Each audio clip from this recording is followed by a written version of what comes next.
Assalamualaikum warahmatullahi wabarakatuh. Kaum muslimin, jemaah yang dimuliakan oleh Allah Subhanahu wa taala. Kajian pendek kita pada kesempatan ini dengan tema peranan sholat dalam kehidupan kita. Saya mencoba menggalinya dalam sebuah buku dengan judul La Tahzan, Jangan Bersedih, yang dikarang oleh Dr. A'id Al-Qarni. Mungkin kaum muslimin juga pernah mendengar buku ini, membaca buku ini.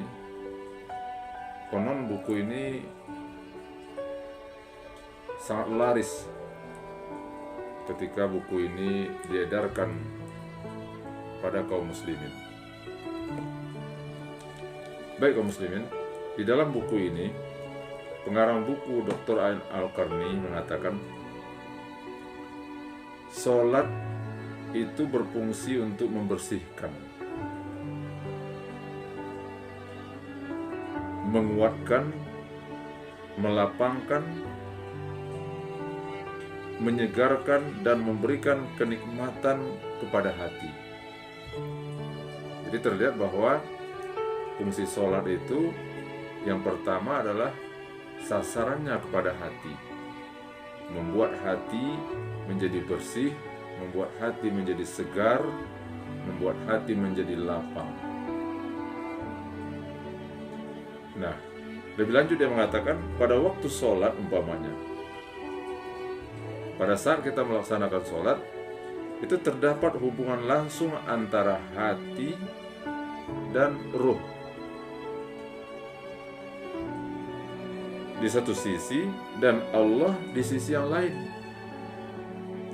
Jadi begitu pentingnya dan tingginya fungsi daripada sholat tadi. Ada kedekatan langsung kepada Allah. Ada kenikmatan dalam berzikir kepada Allah. Jadi memang seseorang hamba yang paling terdekat kepada Allah adalah pada saat dia melaksanakan sholat. Dan di dalam sholat itu kita banyak berzikir, dan zikir itulah merupakan suatu kenikmatan yang tidak bisa digantikan dengan yang lain. Ada rasa bangga untuk bermunajat kepada Allah. Ada maksimalisasi penggunaan anggota badan. Jadi artinya apa? Ketika sholat itu semua anggota badan kita dimaksimalkan. Ada kekuatan dan perangkatnya untuk beribadah kepada Allah. Lebih lanjut, A'id Al-Qarni mengatakan bahwa sholat itu ada waktu sejenak untuk melepaskan diri dari hubungan dengan sesama manusia. Karena kita ketika sholat itu hanya semata-mata berkomunikasi, berhubungan dengan Allah. Kemudian katanya ada keterikatan kekuatan hati dan tubuhnya kepada rohnya. Jadi ada koneksi ya hati dan fisik kita kepada Allah Subhanahu wa taala. Dan sholat ini juga ada waktu untuk melepaskan diri dari musuh-musuh. Sehingga sholat menjadi obat yang paling manjur dan makanan yang hanya bisa dikonsumsi oleh hati yang suci.